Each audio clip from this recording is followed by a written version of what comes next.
دوستو، میں جاوید جمال الدین، السلام علیکم۔ آج پھر اردو اخبارات کی جھلکیاں لے کر حاضر ہوا ہوں۔ ہمارے سامنے ممبئی اور دہلی سے شائع ہونے والے اخبارات ہیں۔ ممبئی سے شائع ہونے والے اردو ٹائمز، روزنامہ انقلاب، روزنامہ ہم آب، روزنامہ صحافت، روزنامہ راشٹر سہارا، ممبئی اردو نیوز، اور دہلی سے ہندوستان ایکسپریس کو سامنے رکھ کے آج ہم اخبارات کا جائزہ لیں گے۔ بابری مسجد کی ملکیت کے مقدمے کے سلسلے میں تقریباً سبھی اخبارات نے سپریم کورٹ کے فیصلے کو پہلی خبر بنایا ہے۔ اردو ٹائمز نے لکھا ہے کہ بابری مسجد کی ملکیت کے مقدمے کی راہ ہموار انقلاب کے مطابق کیس وسیع تر بینچ کو بھیجنے سے عدالت کا انکار۔ پسنا بورڈ نے کہا ہے کہ سپریم کورٹ کا فیصلہ پیچیدہ ہے۔ حیدرآباد میں ولی رحمانی کے حوالے سے یہ خبر شائع ہوئی ہے۔ دوسری طرف حیدرآباد میں بورڈ کی میٹنگ میں 3 طلاق آرڈیننس کو جمہوریت کے قتل سے مترادف قرار دیا گیا ہے۔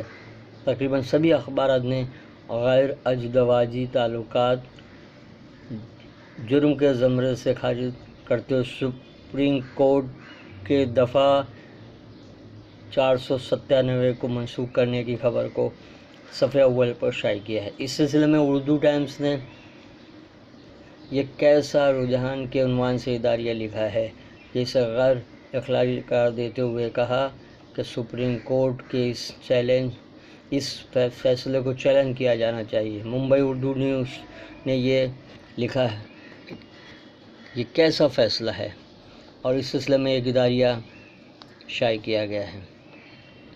ایک دلچسپ خبر انقلاب کے صفحہ اول پر نظر آتی ہے کہ گوا آر ایس ایس کے سابق چیف سبھاش والنگیکر نے کہا ہے کہ آج کے سیاسی حالات ایسے ہیں کہ اگر بھگوان رام بھی ہوتے تو انہیں الیکشن جیتنے کے لیے پیسہ خرچ کرنا پڑتا۔ حجاج کے آخری قافلے کی وطن واپسی، لیکن 146 حجاج آب زمزم سے محروم۔ رافیل غفلے کے خلاف کانگریس کا ممبئی میں زبردست احتجاج۔ کشمیر میں 3 مختلف جنگجو مخالف آپریشن میں 3 جنگجو ہلاک۔ عالمی خبروں میں اردوغان کی اقوام متحدہ کی کارکردگی پر سخت تنقید۔ عالمی ادارے میں تبدیلی کو لازمی قرار دیا۔ میرٹھ میں بی جے پی کے متنازع رکن اسمبلی سنگیت سوم کے گھر پر فائرنگ اور گرینیڈ حملے کی خبر کو سبھی اخبارات میں نظر آ رہی ہے۔ انقلاب نے سیاست اور جرائم پر ایک اداریہ لکھا ہے کہ داغی سیاستدانوں کے خلاف سپریم کورٹ کا فیصلہ قابل ستائش ہے، لیکن اس کی روح کو تقویت قانون سازی یا الیکشن کمیشن کے غیر جانبدارانہ رویے سے ہی حاصل ہوگی۔ اردو ٹائمز نے خبر دی ہے کہ سوشل میڈیا پر بی جے پی کی مضبوط گرفت ہے۔ اس کا دعویٰ امت شاہ نے کیا ہے۔ آج ملک بھر میں دوا فروشوں کی ہڑتال ہوگی۔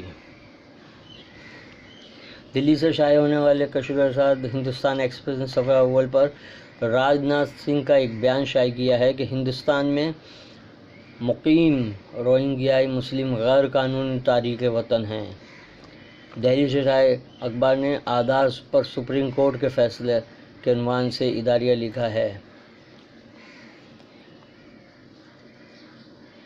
اخبار کے ادارتی صفحے پر مذہبی شدت پسندی پر مولانا خالد سیف اللہ رحمانی کا ایک مضمون شائع کیا گیا ہے، جس میں آج کے حالات اور مذہبی طور پر بڑھتی شدت پسندی پر اظہار خیال کیا گیا ہے۔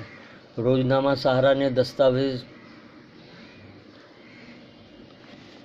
کے ضمیمے میں رافیل سودے پر مختلف دانشوروں اور مصنفوں، ادیبوں کے اور صحافیوں کے مضامین شائع کیے ہیں، جبکہ آدھار کارڈ سے کھلواڑ کے عنوان سے اداریہ موجود ہے۔ روزنامہ صحافت کہ صفحہ اول پر ایک خبر ہے کہ پاکستان میں بھی 3 طلاق پر سزا دینے کا مطالبہ کیا جا رہا ہے۔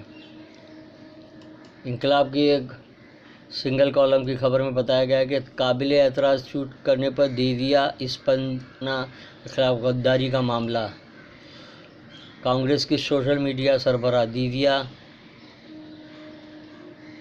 کے وزیر اعظم کے خلاف مبینہ قابل اعتراض ٹویٹ کرنے کے بعد کانگریس کی سوشل میڈیا سربراہ دیویا اسپندنا کے خلاف غداری کا معاملہ درج کیا گیا ہے۔ معاملہ درج ہونے کے کچھ گھنٹوں بعد ہی دیویا نے پھر سے وہی ٹویٹ کیا جس پر معاملہ درج کیا گیا ہے۔ ایک خبر اور اہمیت کی حامل ہے لیکن بہت سے اخبارات میں مختصر طور پر شائع کی گئی ہے کہ ہندوستانی فوج کی جانب سے 2 سال پہلے مقبوضہ کشمیر میں کیے گئے سرجیکل اسٹرائیک کا ویڈیو جاری کیا گیا ہے۔